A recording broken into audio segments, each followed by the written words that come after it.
Hello বন্ধুরা, welcome my YouTube channel. আশা করছি তোমরা সবাই ভালো আছো, আমিও খুব ভালো আছি। আর তোমাদের একটা নতুন ব্লগে সবাইকে জানাই ওয়েলকাম। তো ব্লগটা প্রথম থেকে শেষ পর্যন্ত কিন্তু দেখতেই হবে।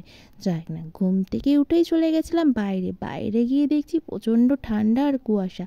যাই হোক না কেন, বাইরের কাজকর্ম সেরে, বাসি কাজ সেরে চলে এসেছি ঘরে ব্রাশ ট্রাশ করে একদম বিছানাটাকে তুলে নিতে।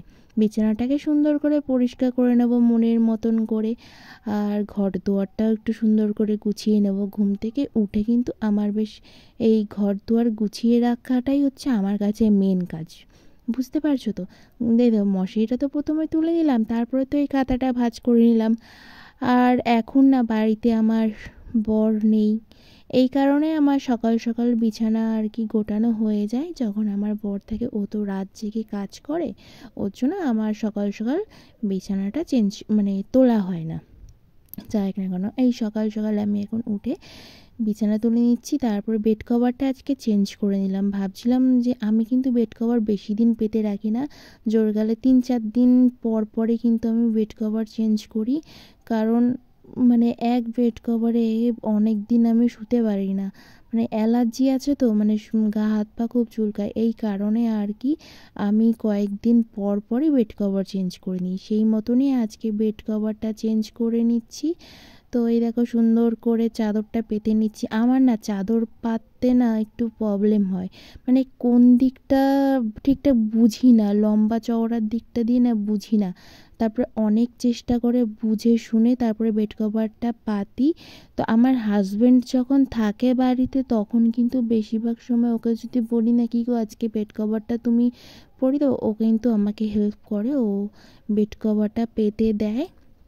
আর তারপরে আর কি এই কাজগুলোও কিন্তু করে দেয় আমাকে, যদি বলি করে না তা না, বেড কভার চেঞ্জ করে। তারপরে ভাবলাম যে খাটটাও তো একটু ধুলোবালি পড়ে গেছে, খাটটাও কিন্তু আমি প্রায় দিনই মুছি।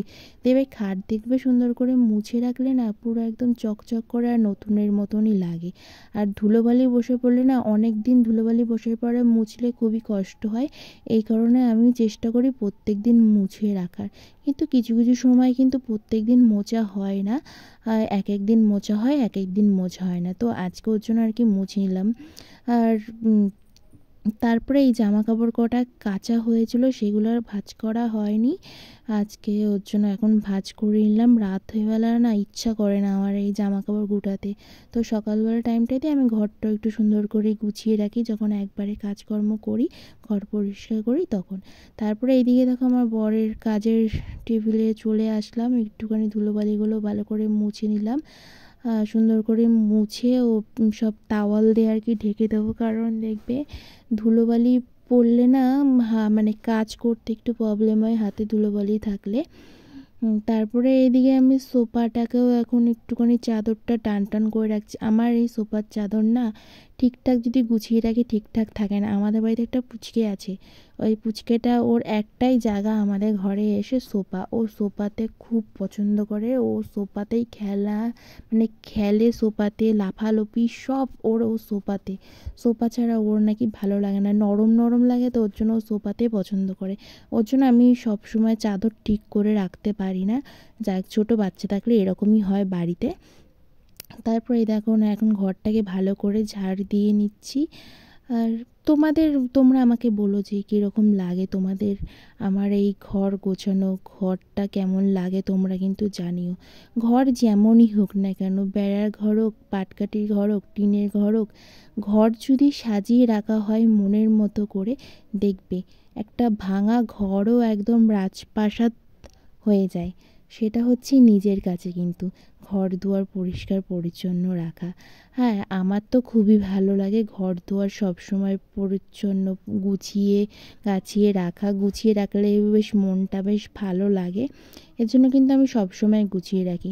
এই বড় আমার পাথর দেওয়া ঘর হলেই যে আমি ঘর গুছিয়ে রাখবো। যাদের দেখবে পাথর বসানো ঘর আছে, মোজাক পাথরের কথা বলছি, তাদেরও দেখবে ঘর দুয়ার গুছানো থাকে না। ঘর গুছানে বেড়ার ঘরও গোছানো যায়, পাকা ঘরও গোছানো যায়, সেটা নিজের উপরে ডিপেন্ড করে যে সে তার ঘরটাকে কিভাবে গুছিয়ে রাখবে, পরিপাটি করে রাখবে। আমি তো এটাই মনে করি, তোমরা কি মনে করো সেটা আমাকে জানিও। আমি অনেক বাড়িতে গেছি, দেখেছি অগোছলো থাকে, যতই বড় লোক হোক না কেন। বড় লোক হলেই যে মানে ঘর ঘর দেখতে সুন্দর হলেই যে সব ভালো তা না, কিন্তু ঘর খারাপ হলেও ঘর গুছিয়ে রাখলে সেই ভাঙা ঘরটাও সুন্দর লাগে, তাই না? অত দরকার নেই বাবা, আমি যেখানে আছি সেখানে অনেক ভালো আছি। যাক, ঘর ঠর তো মোছা হয়ে গেল। ঘর মুছে আমি একদম স্নান টান করে এই যে আমি ঠাকুর দিয়ে নিয়েছিলাম, তোমাদেরকে আর সেটা শেয়ার করতে পারলাম না, কারণ এক হাতে না আমি ক্যামেরা ধরে এক হাতে পুজো দিতে পারি না, যেহেতু আমার স্ট্যান্ডটা ভেঙে গেছে, এই কারণে আর কি। আর আজকের আমাদের তো এখন নিরামিষ চলছে, মানে কার্তিক মাসে নিরামিষ চলছে। কী কী রান্না হয়েছিল? কুমড়ো আলুর তরকারি, সোয়াবিনের তরকারি, আর একটা হয়েছিল কি বেশ কচু আলু দিয়ে তরকারি, আর ছিল ভাত। এটাই হচ্ছিল আজকে আমাদের রান্না। আর দেখো এখন আমরা দুজনে মিলে কি গান করি। আমাদের সৌম্য এখন একটা গান গাইবে, শোনো তোমরা। করো তাহলে গানটা শুনি। আর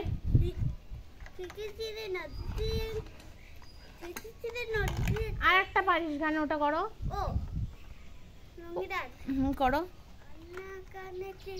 मुझको को थोड़ा राउंड घुमा के, अन्ना के जैसे चश्मा लगा के, कोकोनट में लस्सी मिला के, आजा ও সারে মুড বানা के। আমি আর আমাদের সৌম্য মিলে গান করব, তো তোমরা শোনো। মুখ থেকে লরেন্সটা নামা, তাহলে গান কর। মরণ যদি আসে ও প্রিয় তোমার, ভুলে যেতে পারবো না, করিও ক্ষমা। মনের মানুষকে কি ভুলে থাকা যায়, ভুলে যেতে চাইলে মনে পড়ে যায়। তারপরে দেখো না, ওর সাথে খেলা করতে করতে আমার ঘর গুছানোটা তোমাদের দেখাতেই ভুলে গেছি। দেখো কত সুন্দর করে আমি ঘরটা গুছিয়ে রেখেছি। তোমাদের কেমন লাগছে আমার ঘর গুছানোটা অবশ্যই জানিও। এদিকে দেখো সব কিছু পরিপাটি করে সব কিছু গোছানো। এইদিকেও দেখো সোফাটা গোছানো আছে, কিন্তু সোফা গোছানো নেই, ওলটপালট হয়ে গেছে। আর এটা হচ্ছে রাতেরবেলা করেছিলাম আলুর তরকারি। তো আজকের ব্লগটা তোমাদের কেমন লাগলো অবশ্যই জানিও, আর আমাদের দুজনের গান তোমাদের কেমন লাগলো সেটা অবশ্যই জানিও। নেক্সট ব্লগ নিয়ে আবার আগামীকাল আসছি। টাটা বন্ধুরা, তোমরা সবাই ভালো থেকো, সুস্থ থেকো।